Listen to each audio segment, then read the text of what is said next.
naši otvaram svečanu akademiju povodom 5 godina postojanja i rada Društva prijatelja Povratak izvoru iz Novog Sada. Pozdravljam sve prisutne dragi goste i naše poštovane prijatelje. Želim da se danas osjećate ugodno i opušteno uz program koji smo vam pripremili.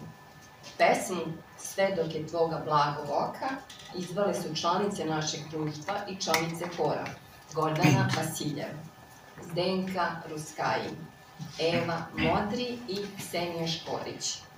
Na samom početku našeg programa predstavit ću vam osnivače Društva prijatelja Povratak izvoru, a njih će predstaviti naša draga Jasna Bogojević-Janjić. Hvala lepo, zahvaljujem se na ovoj divnoj najavi, tebi uručujem zahvalnice. Ovako, naše društvo je osnovano 11.11.2019. u 11 sati u Beočinu.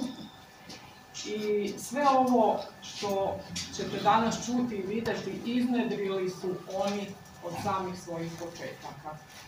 Dok ja budem čitala imena naših osnivača, Olivera će im podeliti zahvalnice. Naša voditeljka i vaša domaćica Olivera Krejić je danas sa nama. I krećemo ovako. Marija Dašić. Ona nije prisutna. Marija Dašić, za nju će zahvalnicu primiti. Na jednom druženju u njenom domu u Beočinu sprovedena je u delo ideja o osnivanju društva, koja je do tada sazrevala kroz njihova druženja. Inače, Marijin dom je bio mesto rađanja prijateljstva i postavljanja tog modela društva. Marija Tregun tu je sa nama.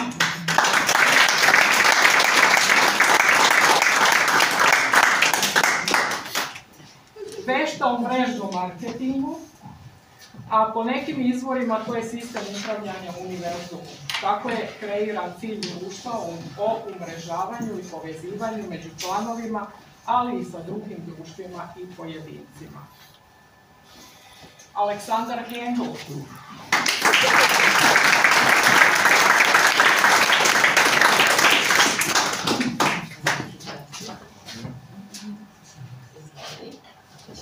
Harizmatična figura ove priče.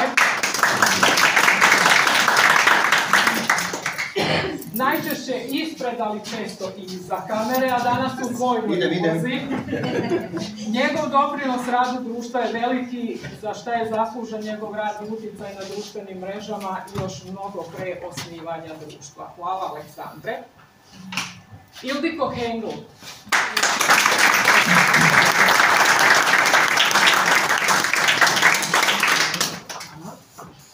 Plakati, objave na kanalu Društva prijatelja, detaljni planovi najvećeg broja zajedničkih putovanja i akcija pripadaju našoj dragoj Cicki i Ildiki.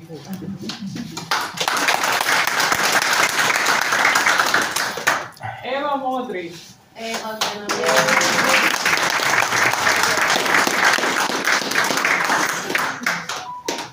Neumorni koordinator, motor bez koga se mašina Društva prijatelja ne pokreće u akciju. Majčinski nas drži sve na okupu. Hvala. Aleksandra Đoković, tu je sa nama.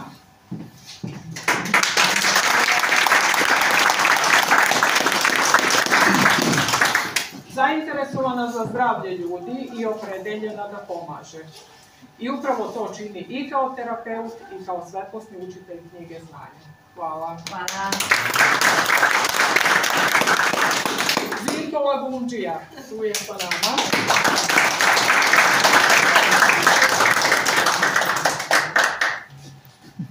Neymar po zanimanju, graditelj po veštini, a terapeut po opredeljenju, recenzent je svih aktivnosti našeg društva. Njegov motiv pristupanja društvu bio je da pronađe sebi slične. Jel' tako? Hvala.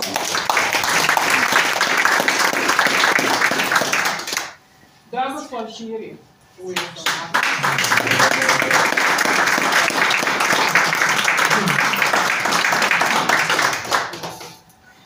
Šaman, bioenergetičar, radijestezista koji živi između Čari Velegrada, Novog Sada i mirisa zemlje u Đurđevu.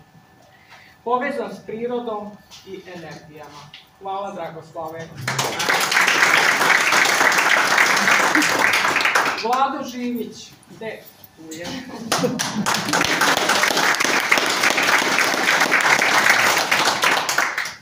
Njegov posao je bezbednost, ali je opredeljen da ljudima pomaže u ozdravljenju i osvešćivanju.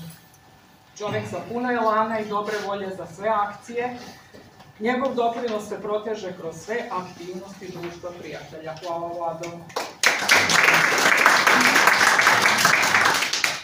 Branka Mijučin nije sa nama, ali će Dragoslav snimiti zahvalnicu. Branka Mijučin je inače Feng Shui učitelj i poznavala sveta energija. U njenom domu, u toploj atmosferi i zdravoj energiji, često su se sastajali članovi društva u svojim početcima. Milan Razić, tu je sa nama.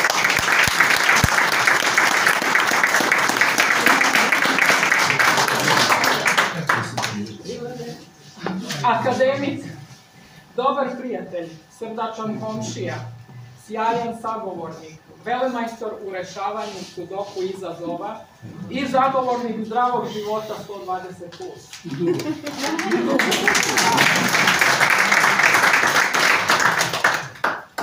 Nenad Javorina danas nije tu, ali će Elena primiti zahvalnicu. Ima profesorski nastup jer mu je to profesija, ali je veliki zaljubljenik u digitalni svet. Snimatelj aktivnosti društva u početku i po potrebi, a sada majstor za sve. Hvala i Nenadu.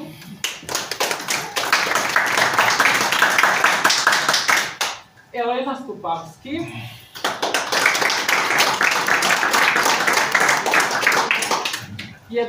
od 11. baš na njen rođendan osnovano je društvo prijatelja. Na osnivačko druženje uključila se putem interneta iz Češke,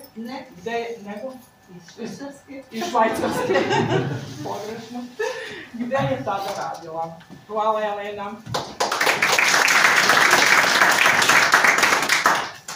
I glavni osnivač društva, ona koja stoji iza cele ove priče, viša svest.